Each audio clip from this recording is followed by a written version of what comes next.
All right, so I was talking to my husband the other day, and my husband works in big tech. So we talk about 9 to 5s, we talk about corporate America, but my husband works at one of the largest companies in the world. Okay, so I know, and then my parents have been in corporate America since the beginning of time, of my time being on this earth.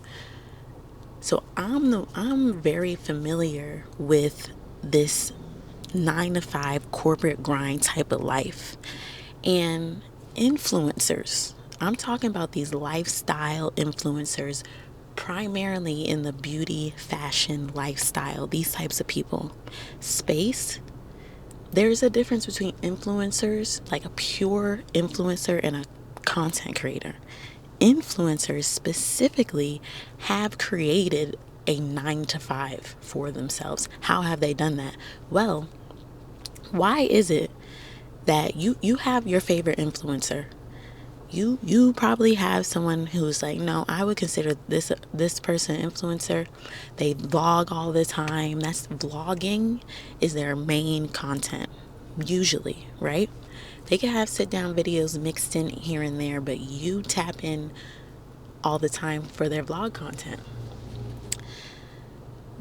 Why is it that they have a huge audience, okay, but they have not created anything to sell directly to that audience?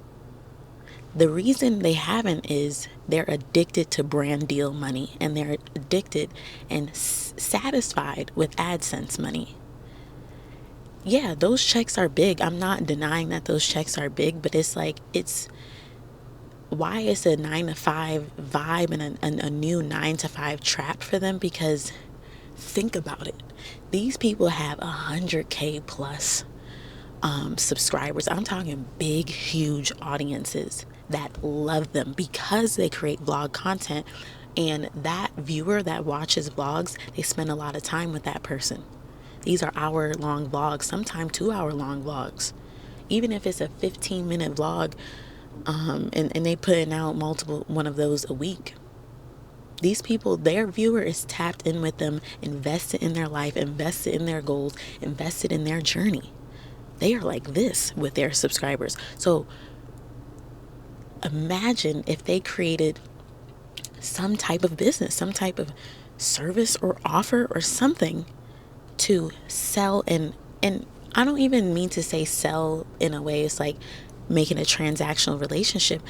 It's another way to give value to their audience. They're currently providing value to their audience through comfort and companionship, mostly. That's what you get. Camaraderie. I don't know how to say that word the best, but that's mostly what you provide when you create vlogs. They are providing that. They're providing value in that way right now. So why can't they make another type of value, package something else into some value, whether that's a service, a product, or something? And starting a product-based business isn't easy, but even if it was just something online that they could give to their audience, imagine all the money they would make if they really built a business. A lot of these influencers, right, you see them spending that money, especially if we're talking about fashion, beauty, lifestyle. These people, they're showing us their life. Obviously, they don't put everything on camera, but they like to show when they buying shit. And you spending money on this type of bag, this type of shoe, this vacation. Where you live, it ain't cheap. You spending money, but you won't put no money behind a business. You won't put no money behind building a team. They got you. They got you. These companies, these brands, they have your mind and they have your creativity. You rather hunt for your next brand deal than create something to sell to your own audience, and that's where the problem lies. So, yeah, you're getting money. I'm not taking that away from any of these influencers, but it's like in a sense, you created a new hamster wheel for yourself.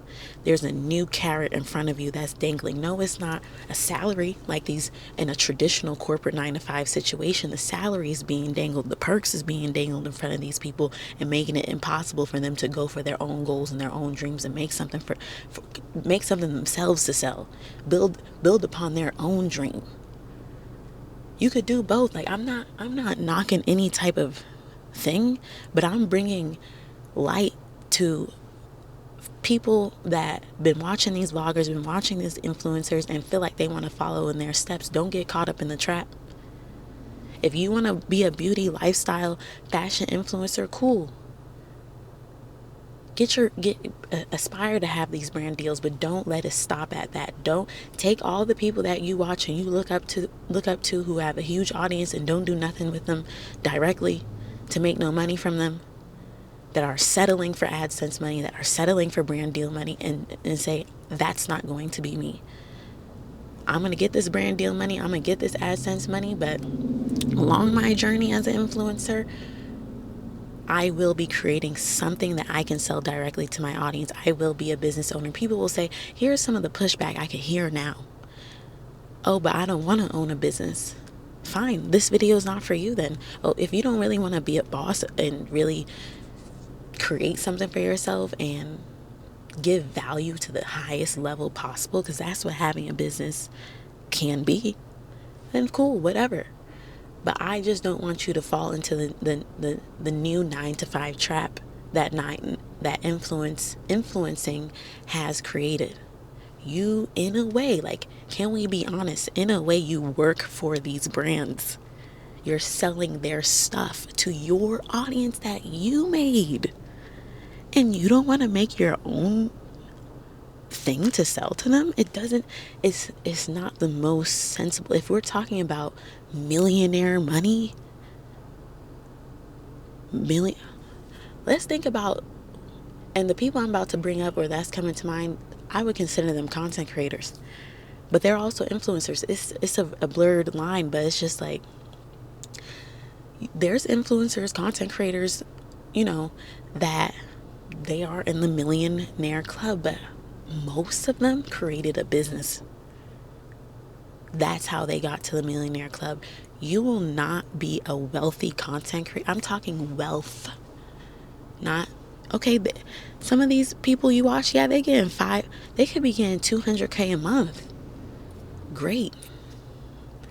But I'm talking about building wealth and building generational wealth. That comes from 9 times out of 10 building a business and building something and selling something directly to this audience that loves you. And if you're comfortable being in that new 9 to 5 and just being like, okay, I'm gonna just do these brand deals, get this brand deal money, get this AdSense money, and fine. I feel like Emma Chamberlain is one of the biggest examples of like a millionaire content creator. She does not have to create no videos and she still will make money. She does not have to be getting no brand deals and she'll still make money. Is that the case for you? Or if you're an influencer looking up to the big dog influencers, thinking like you really about to be a wealthy individual off of that, that wouldn't be the case for you. You will not make that AdSense will be lower if you don't make the content. Those brand deals will come slower if you are not consistently putting out content. It's a new 9 to 5 trap. And I felt this way. Because I didn't even find out about vloggers until the end of literally 2015. I didn't even know they existed. But when I found out, I was in love. I watched so many vloggers, influencers, beauty, lifestyle, fashion girls. I loved it. I love them still to this day. And one of my favorites, the one that I connected the most with, her name is Raven Elise. She's a boss. She makes content still, but she has a team. She came out with a product, an ebook. She does shit with her money. And it's like some of these people, like, where you're willing to settle, that's based on you and what you want out of your life. If you're willing to settle for like and be happy with just getting brand deals and AdSense money, fine, whatever. But this message is for the person who's like, wow, I thought that if I get to the level of my faves, I will be wealthy and I'll be really getting money. You probably be getting way more money than you are now, but that's not real wealth. Don't let it fool you. Don't let the bags and the trips and the shoes and the closets and the buying shit anytime they want fool you. That's not real bread. That's not real money. That's not real wealth. That's not something for your kids to eat off of. You got to think smart and play this game smart. Starting a YouTube channel, building your personal brand, and having true influence is an avenue for real wealth. Don't just want to look rich and flex on people in your videos. Think about a real strategy and a plan for, all right, what am I really about to do with this? And I highly doubt like this video might even land on someone who I may be describing that's like getting big checks from this influencing life. But in the event that it does, wake up and like put yourself out of your comfort zone. I feel like a lot of people who squeal up and be like, I don't want to be a business owner, I don't want to do it. It's just fear. You're just scared. You don't want the responsibility. Like, get bold, get big. You know, yes, you're fine. You're in it. You're okay with doing this, but think long term.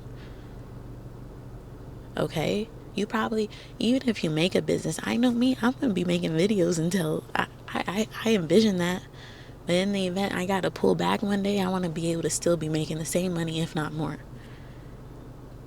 I'm a smaller channel, I'm a small creator, but I had to get this message out because I've been observing this for years, and it's only getting worse. And there's only younger girls who's looking up to y'all or looking up to these influencers thinking this is it, this is the life.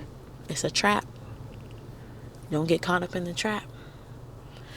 That's all I have to say.